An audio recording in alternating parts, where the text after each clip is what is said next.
네, 안녕하세요. 예, 그 내과학회 이제 라이브에 오신 여러분을 환영하고요.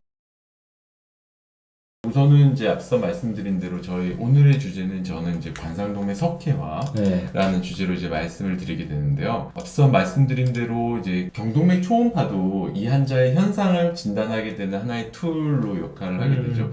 혈관의 경화를 확인하게 되는 거고, 현재 그런 거의 연장선으로 게이트 키핑 역할을 하게 되는 관상동맥을 들여다보는 건 어떠냐. 네, 근데 이전에는 조영수를 통해서 확인을 했다면 현재는 여러 CT의 도움으로 그 환자의 동맥경화, 즉 관상동맥, 게이트 키핑 역할을 하게 되는 동맥경화가 제일 먼저 생기게 되는 관상동맥의 석회화 정도, 동맥경화를 이제 있다 눈으로. 없다 확인도 하게 되고 그 있다 없다를 넘어서 중증도를 점수화로 매기고 있거든요. CT로요. 예. CT로. 그래서 그게 건강검진으로도 그러니까. 이용이 되고 있고 네. 그런 것들을 이제 좀 보여드리려고 어, 이제 말씀을 그러니까 여기 드리고 막 질문하세요. 이게 당뇨나 고지혈증이 진단되면은 검진으로 심장 초음파나 심혈관 CT 찍어보는 게 좋을지 어떻게 생각하세요? 근데 현재는 이제 증상이 없고 위험도만으로는 심혈관 CT를 찍는 거는 이득이 없다고 되어 있어요. 그래서 증상이 없다면 하지 말라. 맞습니다. 그래서 왜냐하면 치료 방법이 네. CT를 통해서 많이 바뀌는 건 아니에요. 네, 추천하지 않는다. 증상이 추천하지 없다면. 있다고 해서 건강검진 항목에 심혈관 조형 CT는 이제 되어 있지는 않고요. 이제 네. 환자분들한테 통증이 있거나 심혈관 질환을 강력히 의심하는 환자가 있을 때 이제 시행을 하게 되는데 어찌됐든 우연한 일치로 이제 심장 중격동, 즉 심장에 있는 장기를 네. CT 스캔을 하게 됐을 때 관상동맥 내 석회 여부를 이제 알 수가 있거든요. 이제 그럴 때는 환자분들에게 위험도를 이제 예측해 볼 수가 있죠. 네, 그러면은 한번 관상동맥 CT 이거 사실 이게 일단 뭔지 좀 설명해 주시면 안 돼요? 맞습니다. 이게 우리 창에서 사진을 찍을 때 일정 기간 힘치하면서 네. 정지해 있듯이 그쵸 이렇게 하고. 우리도 이제 보통 폐 CT를 찍을 때 숨 들이쉬고 참으세요라는 걸 이제 경험하게 됩니다. 근데 이제 심혈관 CT는 심장은 계속 하루에 분당 60에서 100회 정도를 이제 수출하게 되니까 이 CT에 움직이는 피사체를 정지된 영상을 얻기가 쉽지 않아요. 그래서 심전도와 연동돼서 동일한 심전도의 위치를 할 때 영상, 마치 파노라마 영상을 얻는 거죠. 그래서 그거를 통해서 움직이는 피사체를 정지된 것처럼 얻는 게 관상동맥 조형 CT 혹은 관상동맥 심장 CT가 이제 거기에 해당되는 거죠. 그럴 때 혈관과 혈관이 아닌 조직을 구분하기 위한 하나의 조치가 이제 조영제를 사용하게 되는데 왼쪽에 보이는 것들이 이렇게 왼쪽에 보이는 것이 이제 조영제를 사용해서 이 혈관과 혈관이 아닌 것 그리고 조영제가 어떤 특정 혈관을 지나갈 때의 구분을 나타내게 되는 거죠. 우선은 쪽에 있는 영상을 먼저 보시겠습니다. 그래서 이런 것들이 이제 조영제를 사용하지 않았을 때는 동그란 게 심장인 네, 거죠? 심장이 이게 되는 거죠. 앞에가 앞에가 이제 앞가슴이고. 앞가슴이 되는 거고요. 네. 그래서 이렇게 조영제를 CT를 찍지 않을 경우에는 이제 혈관 조직과 아닌 조직을 구분하기가 좀 어렵고 네. 내광을 확인할 수 없다는 네. 단점이죠. 하지만 이런 움직이는 영상을 일종의 파노라마 기술을 이용해서 심전도 게이팅 CT라고 하거든요. 그러면 이제 움직이는 것을 정지된 것처럼 이제 하나의 일정 위치에 있을 때를 영상을 얻는 거죠. 그래서 여기서 보시면 네네. 이와 같이 관상동맥의 주행에 해당되는 위치에 이런 석회화가 이제 보이게 되는 거죠. 딱 누가 봐도 하얗게 보이잖아요, 그렇죠? 뭔가 이게 이 반사되어 보이는 듯한 저거, 그러니까 앞에 보이는 이게 지금 뼈잖아요, 뼈 앞에 뼈인데 그것만큼 진짜 이렇게 하얗게 보이는 이게 관상동맥. 석회화. 네, 심장을 먹이는 혈관이 진짜 석회화가 돼서 이 석회가 끼어가지고 이렇게 좀 보이는 거잖아요, 그렇죠? 물론 이제 혈관에 플라크가 침착이 됐다는 게 석회와 일치한 얘기는 아니지만 그렇죠. 자연 경과상에서 혈관 벽에 콜레스테롤이 침착이 되게 되고 염증 반응으로 일정 기간, 굉장한 시간이 지났다라는 걸 이제 보여주는 게 석회화가 되겠고, 그런데 이 석회화는 이 환자에게 동맥경화가 시작됐다는 위험 신호가 될 수가 있겠죠. 그래서 이 석회화가 없는 환자와 있는 환자를 비교해 보게 되는, 물론 이제 나이와 여러 인자 동년배에 해당될 나이에 따라 이제 석회화의 정도는 다를 수 있다만 이제 동일한 나이에 석회화가 있고 없고는 심혈관 질환에 향후 생길 수 있는 위험도는 확연 차이가 난다 이렇게 네. 볼 수가 있고 네. 대규모 연구를 통해서 이런 이제 석회화 지수를 매기게 되겠습니다. 그래서 석회화가 없는 것을 이제 0점이라고 하고요. 일정 이제 위험도라고 알려져 있는 거는 이제 100 기준으로 100 이상이면 유의미한 동맥경화가 있다, 석회화가 있다. 그리고 400 이상이게 되면 다소 위험도가 높다. 네, 저 정도면 맞죠? 이 정도면 한 600 정도 됩니다. 이 바로 그러면은 NGO방, 캣방이라고 하거든요. 네. 거기 모시고 들어가셔야 아닙니다. 그게 이제 저희 이제 일반 건강검진을 통해서 이제 진단이 됐을 때 네네. 저희 심장내과를 찾아하는 게 이런 이제 석회화로 확인돼서 네네. 큰 병원에 가보라는 얘기를 듣고 왔다가 네네. 현재 이제 초진을 볼 때 네네. 환자분들이 저희한테 많이 얘기를 하게 되죠. 그러면 이 환자분에게 이런 석회화는 이 보시면 왼쪽에 보시는 그림처럼 요게 이제 관상동맥이 되겠습니다. 이렇게 크게 보이는 게 대동맥이고요. 대동맥에서 관상동맥이 기시해서 이렇게 심장으로 주행을 하게 되겠습니다. 당뇨병, 고혈압, 고지혈증이 있다고 해서 심장 CT를 찍어야 되느냐? 그건 맞지 않는 게 되는 거고, 위험도 평가를 위해서 하나의 관상동맥 CT, 석회화 CT를 찍은 것이 도움이 되느냐?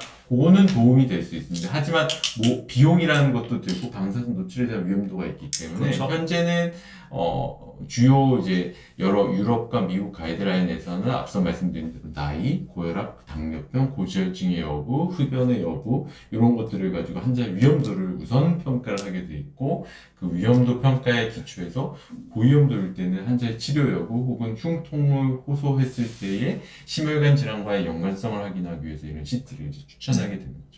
그래서 우선은 이제 심혈관 질환의 위험도가 있을 때 해상도가 더 좋은 검사를 진행하는 것이지 무조건 이제 건강검진으로 검사를 하는 거는 저는 옳지 않다고 생각합니다. 네, 알겠습니다. 사진 다 설명 주셨나요? 네, 다 설명을 드렸어요. 그래서 저는 이제 이런 것들이 이제 석회화라고 해서 나 금방 심근경색이 생기는 것이 아니냐 이렇게 문의를 많이 하시는데 저는 이 그림을 보여주면서 이 석회화가 혈관병에 있는 하나의 병태입니다. 그런 걸 이제 말씀드리려고 이 영상을 준비해 봤고요.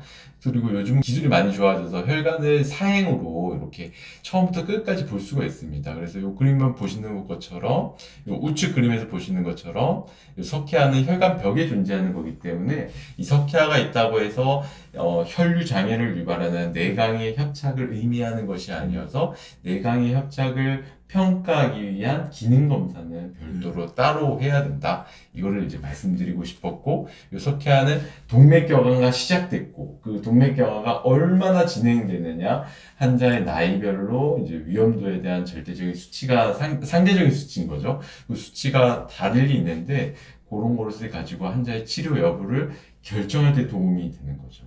그래서 앞선 말씀드린 진단을 위한 검사, 치료를 위해서 반영해 볼 수 있는 검사라고 구분해 보게 된다면 이런 관상동맥 석회화 CT는 진단뿐만 아니라 치료 방향을 결정하는 데도 도움이 된다는 측면에서 하나의 의미 있는 검사법이라고 이제 정리를 할 수가 있겠습니다. 혈관을 끝까지 이렇게 볼 수 있다는 게 대단한 것 같아요. 이게 사실 찍었으니까 이 혈관이 보이는 건 싶지만 아까 말한 대로 이 심장이 진짜 분당 60회씩 뛰고 있는데 그때마다 사실 이 혈관의 위치가 달라지는데 이거를 그 타임 맞춰가지고 그렇죠. 찍어서 이렇게 리컨을 그렇죠. 할 수 이게 있다는 혈관 크기라는 게 이게 봐도 지금 보통 이제 3에서 여기는 이제 5mm 정도 돼 있는데 혈관 내강의 협착이 눈으로 보는 것처럼 일반인이 그냥 보아도 직관적으로 알 수 있게 이렇게 해서 상용화가 되고 있다는 게 이제 심장내과의 많은 발전이다 이렇게 이해할 수 있겠죠. 네. 추가적으로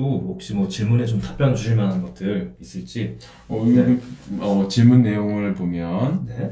눈에 띄는 부분이 부정맥이라는 얘기가 좀 많이 있습니다. 그래서 근데 이게 부정맥도 이렇게 많이 옵니다. 제가 부정맥이 있거든요. 네.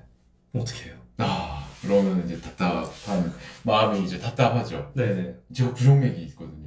그렇다면 부정맥은 무엇이냐 네. 이걸 이제 아, 그쵸, 그쵸. 항상 얘기를 하고 아, 있는데 부정맥은 엄청나게 다양한 질환군을 그렇죠. 질환군이 이제 앞선 말씀대로 급사로 이루어지는 심실빈맥, 네. 심실세동과 같은 것도 있고 더불어 이 아주 양성 측면에서는 심방조기수축이라든지 어. 심실조기수축과 같은 그냥 덜컹거림을 아. 호소하는 두근거림을 호소하는 것들도 있어서 이 부정맥이 있거든요. 이거는 굉장히 경계하는 아, 진단이라고 하고 있고, 저도 이제 많은 선생님들, 진료에 임하시는 선생님들도 조금 더 시간을 들여서라도 환자한테, 환자분이 부정맥입니다라기보다는 좀 더, 증상에 대한 어떻게 느껴지는지에 대해서 네, 맞습니다. 그래서 부정맥이라기보다는 좀 더 부정맥에 좀 더 세분화된 얘기를 해주는 게 어떨까라는 생각이 좀 듭니다. 하지만 이제 쉽게 이해하려고 하면 부정맥이라고 얘기는 하는데, 그래서 첫 번째 보시면 이제 60대 초반인 저희 아버지가 부정맥으로 심장 수술을 받으셨는데, 거의 매일 수영을 하시거든요. 수영도 무리하면 심장에 안 좋을 것 같은데 건강하게 수영을 즐길 수 있는 방법이 있을까요? 이 내용을 이제 추론해보면 차민 선생님 어떻게? 아마도 뭐그 심방세동 같은 게 아니었을까. 맞죠. 네.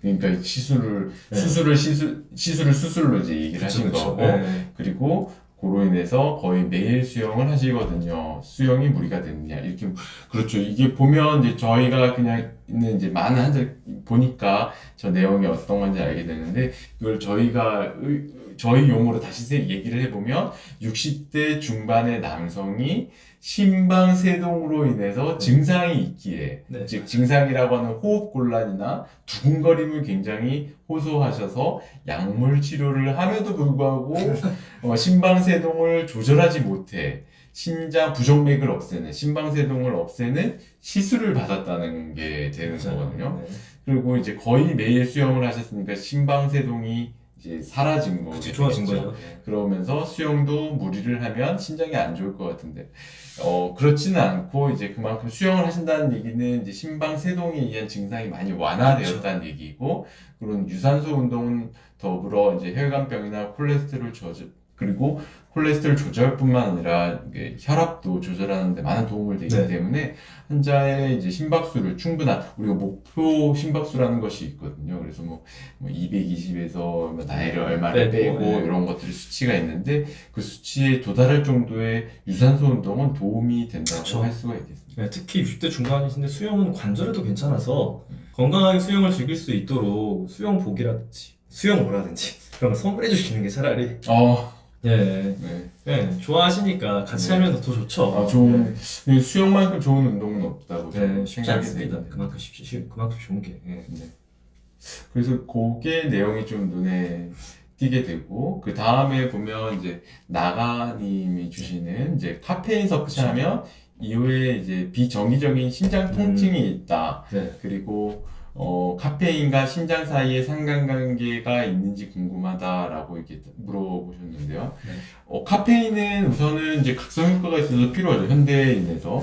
근데 필요한데 과도한 카페인 섭취 얼마나 과도한 저는 그냥 저는 사실 하루에 한두 잔이고요. 시간대가 되게 중요해요. 1시 이후에는 반감기 고려했을 때 수면에 좀 영향을 줄 수가 있거든요.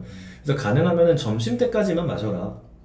한두 시 이전에 마시고 그것도 한두 잔. 또 너무 많으면은 반감기를 한 번 더 걸쳐야 되잖아요, 시간을. 그래서 생각보다 커피가 반감기가 길어요.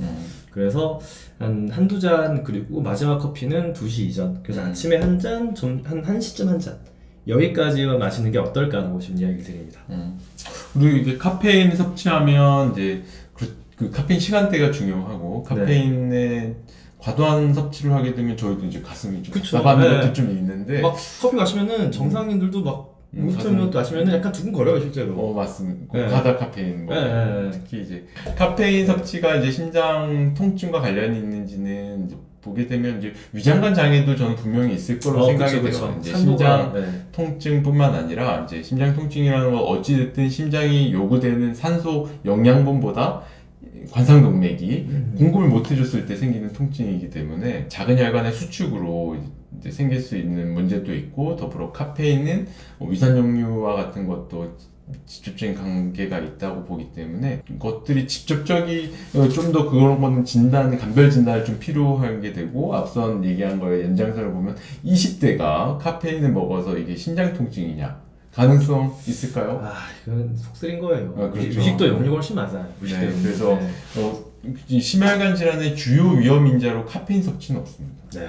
그래서 그렇기 때문에 이제 환자의 위험도 나이와 기저질환 등의 위험도를 고려해 봤을 때 젊은 환자분에서 생기는 흉통은 심혈관 관련돼 있는 통증 가능성은 낮다. 그리고 심지어 저희 이제 심혈관 질환의 가이드라인에 보면 환자의 나이에 따른 10년 심혈관 사건의 발생률을 보게 되면 남자 20, 30대는 심혈관 사건이 발생할 수 있는 확률이 0%라고 적혀 있습니다. 0%. 그러니까 그만큼 이제 나이와 심혈관 질환의 관계 그리고 위험 인자의 존재 여부에 따라서 얼마나 중요한 예측 인자가 되는지를 알 수가 있지 않을까요? 사실 시간이 오래 걸리는 병이다. 맞습니다. 네. 맞아요. 네, 심혈관 질환은 벼랑간 찾아오는 병이 아니라 시간이 오래 걸리는 환자에게 병이다. 위험 사인을 전달해주는 질환이다 이렇게 정리할 수 있겠어요. 네, 오늘은 이렇게 이제 김태호 교수님과 관상동맥 질환에 대한 이야기 좀 나눠봤는데요. 유익했습니다. 지금 되게 즐거웠고요. 이렇게 참 아는 형과 이렇게 카메라 앞에서 수다를 떠는 것도 되게 오랜만이어서 저도 첫 번째 출연인데 네, 긴장이 많이 됐지만 네, 상당히 재밌네요. 네, 재밌습니다. 이게. 생소하고. 네, 네, 네. 오늘 함께 해주셔서 감사하고요. 네, 저희는 다음에 더 좋은 컨텐츠로 돌아오도록 하겠습니다. 네.